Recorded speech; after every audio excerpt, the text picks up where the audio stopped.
We've all heard the timeless old saying from our parents and our parents' parents and their parents before that we all have the same 24 hours in a day as Beyonce. Queen Bee, I love Beyonce. A lot of people talk about the importance of time management. If you want to be a successful athlete, student, entrepreneur, business person, you get it. Time management's important and a lot of people talk about it. Everyone manages their time differently. Some of us have sticky notes, some of us set reminders on our phone, some of us love to have a planner. We all try to manage our time well. But the thing that happens to all of us is we get distracted. And the thing about distractions is it destroys productivity. And here's what I mean by that. It can take 23 minutes after being distracted to regain focus.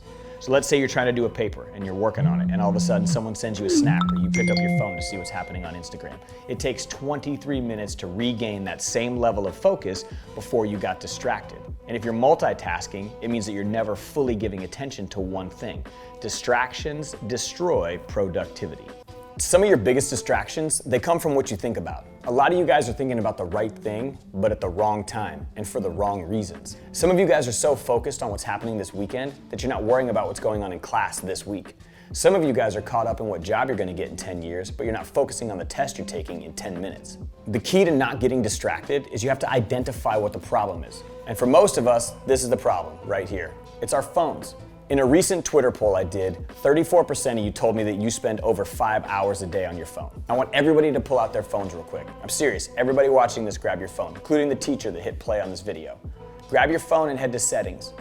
In settings, there's a function that says battery. After you click on battery, let it load, you're gonna see a tiny little clock icon. Click that little clock icon and it'll show you exactly how many hours you've spent in a day or even a week on your phone. And then add it up. Add up all that time that you've spent on your phone and see exactly how many hours you've been distracted by your phone. And what happens when you get distracted is you start to procrastinate. And we all do this. We all procrastinate. That paper that you should have spent 2 hours on, now you only have 30 minutes to do. Some of you say, I'm only gonna play Fortnite for an hour, and next thing you know, it's 1 a.m. Some of you guys just keep telling yourself, just one more episode and then I'm done. And before you know it, you've watched the entire season. We all find ways to get distracted, and distractions leads to procrastination. When I wanted to write my book, I told myself the only way I was gonna be able to do it is if I wasn't distracted. So I did what I call a digital detox. If you wanna learn more about how to do a digital detox, check out this episode of The Harbor. And that's why I think it's so important to unplug. I think it's so important to take time to do a digital detox. And it's not just an opportunity for me to connect with my friends. It's not just an opportunity for me to connect with my family, but it's an opportunity for me to connect with myself. You know, I get rid of all of my apps. I put away my laptop. It's not just my phone and my computer. I get rid of all screens. It's a chance for me to recharge. It's an opportunity for me to regroup.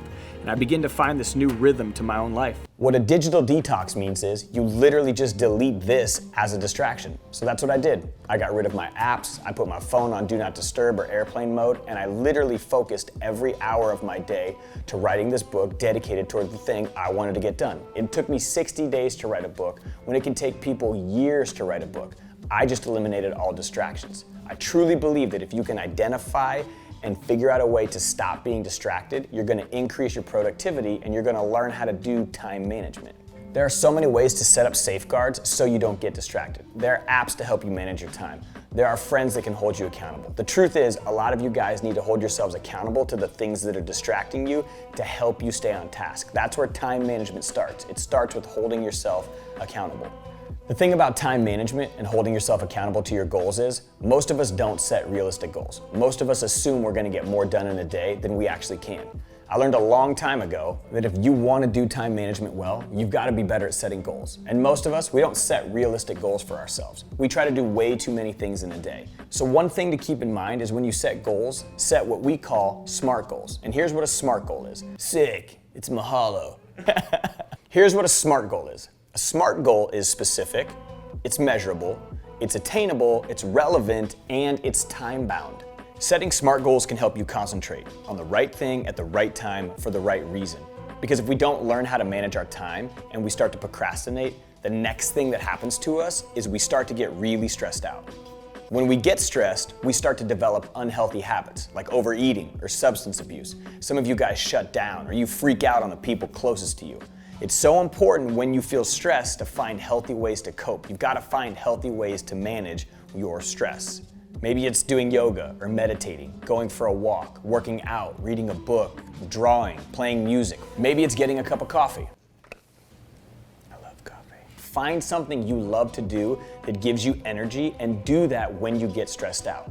For me, I love riding my motorcycle. It gives me a chance to gather my thoughts, it gives me a chance to recharge, and it just gives me a break from the day-to-day things that stress me out. It's crucial that you find something that you love to do that can give you a break from that stress. We all have the same 24 hours in a day. Learn to manage your time and deal with your stress, and you won't waste yours.